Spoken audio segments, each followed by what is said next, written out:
এবার ৭ দফা দাবি নিয়ে হবিগঞ্জের উলিপুরে অবস্থিত প্রাণ আরএফএল কোম্পানির যে শ্রমিকরা রয়েছেন তারা বিক্ষোভে নেমেছেন।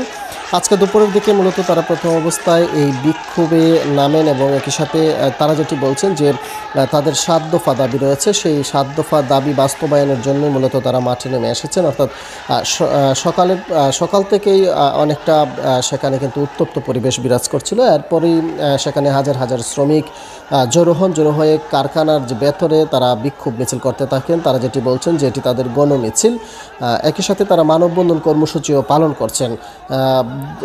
এই শ্রমিকদের দাবি হচ্ছে যে দীর্ঘদিন ধরে তারা মূলত এই কারখানাতে শ্রমিক হিসেবে কাজ করে আসছেন, কিন্তু তাদের যে ন্যায্য অধিকার সেই অধিকার থেকে তারা বঞ্চিত রয়েছেন। ফলে তারা এখন সেই দাবিগুলো বাস্তবায়নের জন্যই